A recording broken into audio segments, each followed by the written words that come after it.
Priyansh academy में आपका स्वागत है। आज की क्लास में हम 20 मार्च 2025 के महत्वपूर्ण करंट अफेयर्स पर चर्चा करेंगे। ये टॉपिक्स यूपीएससी, आरएएस और पटवारी जैसी परीक्षाओं के लिए अत्यंत महत्वपूर्ण है। ध्यान से सुनिए और आवश्यक नोट्स बनाएं। फर्स्ट टॉपिक है अंतर्राष्ट्रीय प्रसन्नता दिवस 2025। 20 मार्च को हर वर्ष अंतर्राष्ट्रीय प्रसन्नता दिवस मनाया जाता है। संयुक्त राष्ट्र ने इस दिवस की शुरुआत 2013 में की थी। इसका उद्देश्य वैश्विक स्तर पर खुशी के महत्व को रेखांकित करना और लोगों को प्रसन्नता के प्रति जागरूक करना है। महत्वपूर्ण तथ्य है अंतर्राष्ट्रीय प्रसन्नता दिवस 20 मार्च को मनाया जाता है। सेकंड टॉपिक है राष्ट्रपति द्रौपदी मुर्मू का उद्यम उत्सव में सहभागिता। राष्ट्रपति द्रौपदी मुर्मू ने राष्ट्रपति भवन में आयोजित उद्यम उत्सव में भाग लिया। इस कार्यक्रम का आयोजन सूक्ष्म, लघु और मध्यम उद्यम मंत्रालय द्वारा किया गया। इसका उद्देश्य उद्यमिता को बढ़ावा देना और एमएसएमई सेक्टर के विकास को प्रोत्साहित करना है। महत्वपूर्ण तथ्य है कि उद्यम उत्सव किस मंत्रालय द्वारा आयोजित किया गया? एमएसएमई मंत्रालय द्वारा आयोजित किया गया। थर्ड टॉपिक है भारत द्वारा सूरीनाम को पैशन फ्रूट उद्योग के लिए सहायता। भारत ने सूरीनाम को पैशन फ्रूट उद्योग के विकास के लिए $1 मिलियन अमेरिकी मूल्य की मशीनरी भेजी है। यह कदम दोनों देशों के बीच विकास साझेदारी को मजबूत करने के उद्देश्य से उठाया गया है। महत्वपूर्ण तथ्य है भारत ने सूरीनाम को पैशन फ्रूट उद्योग के लिए मशीनरी प्रदान की। नेक्स्ट टॉपिक है असम में नामरूप 4 उर्वरक संयंत्र की स्थापना को मंजूरी। केंद्रीय मंत्रिमंडल ने Brahmaputra valley fertilizer corporation limited के नामरूप असम परिसर में 12.7 लाख मीट्रिक टन वार्षिक यूरिया उत्पादन क्षमता वाले नए संयंत्र की स्थापना को मंजूरी दी है। इस परियोजना की अनुमानित लागत 10,601.40 करोड़ रुपए है।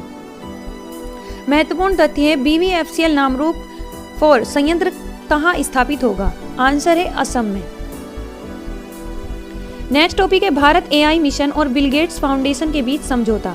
भारत एआई मिशन और bill and Melinda Gates foundation के बीच एक समझौता ज्ञापन पर हस्ताक्षर किए जाएंगे। इसका उद्देश्य कृत्रिम बुद्धिमत्ता के क्षेत्र में सहयोग को बढ़ावा देना है। महत्वपूर्ण तथ्य है भारत एआई मिशन और बिल गेट्स फाउंडेशन के बीच समझौता। नेक्स्ट टॉपिक है केंद्र सरकार द्वारा सस्ते स्टील आयात पर टैरिफ प्रस्ताव। केंद्र सरकार ने चीन, दक्षिण कोरिया और वियतनाम से आने वाले खराब गुणवत्ता वाले स्टील के आयात को रोकने के लिए 12% अस्थायी सेफगार्ड ड्यूटी लगाने का प्रस्ताव रखा है। यह कदम घरेलू स्टील उद्योग की सुरक्षा के लिए उठाया गया है। महत्वपूर्ण तथ्य 12% सेफगार्ड ड्यूटी खराब गुणवत्ता वाले स्टील आयात पर प्रस्तावित। नेक्स्ट है भारत दाल ब्रांड में मूंग दाल की उपलब्धता। भारत दाल ब्रांड के तहत अब उपभोक्ताओं के लिए रियायती मूल्य पर मूंग दाल उपलब्ध है। ये पहल उपभोक्ताओं को सस्ती और गुणवत्तापूर्ण दाल उपलब्ध कराने के उद्देश्य से की गई है। नेक्स्ट है वेव्स ओटीटी प्लेटफॉर्म पर डीएफबी पोकल सेमीफाइनल का प्रसारण।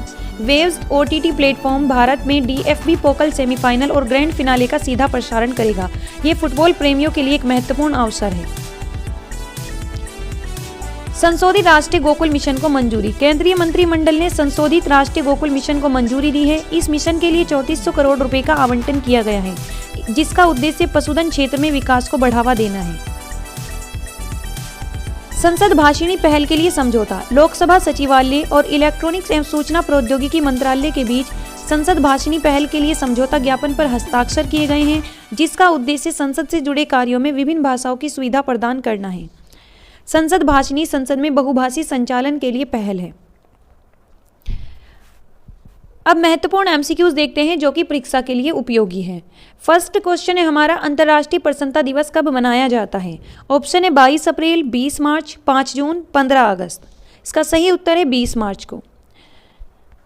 उद्यम उत्सव का आयोजन किस मंत्रालय द्वारा किया गया? ऑप्शन है वित्त मंत्रालय, गृह मंत्रालय, सूक्ष्म, लघु और मध्यम उद्यम मंत्रालय, शिक्षा मंत्रालय।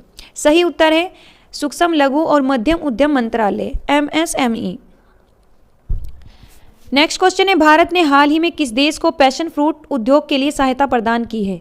ऑप्शन है Nepal, Bhutan, Suriname, Sri Lanka. Right answer है सूरीनाम। असम में बीवीएफसीएल नामरूप 4 उर्वरक संयंत्र की वार्षिक उत्पादन क्षमता कितनी है? ऑप्शन है 10 lakh metric tonne, 12.7 lakh metric tonne, 15 lakh metric tonne या 20 लाख मीट्रिक टन। सही उत्तर है 12.7 lakh metric tonne. Next question है, भारत एआई मिशन ने हाल ही में किस फाउंडेशन के साथ समझौता ज्ञापन पर हस्ताक्षर किए हैं? ऑप्शन है Tata foundation, Bill and Melinda Gates foundation, Azim Premji foundation या रिलायंस फाउंडेशन। सही उत्तर है Bill and Melinda Gates foundation. Next question, केंद्र सरकार ने चीन, दक्षिण कोरिया और वियतनाम से खराब गुणवत्ता वाले स्टील के आयात पर कितनी सेफगार्ड ड्यूटी लगाने का प्रस्ताव रखा है? ऑप्शन है 10%, 12%, 15% या 18%। राइट आंसर है 12%। नेक्स्ट क्वेश्चन है, भारत दाल ब्रांड के तहत कौन सी दाल रियायती मूल्य पर उपलब्ध कराई गई है? अरहर दाल, मूंग दाल, मसूर दाल या उड़द दाल। सही उत्तर है मूंग दाल।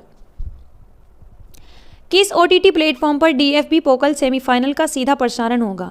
नेटफ्लिक्स पर, अमेजन प्राइम पर, वेव्स ओटीटी पर या डिज्नी प्लस हॉटस्टार पर। इसका सही उत्तर है वेव्स ओटीटी पर।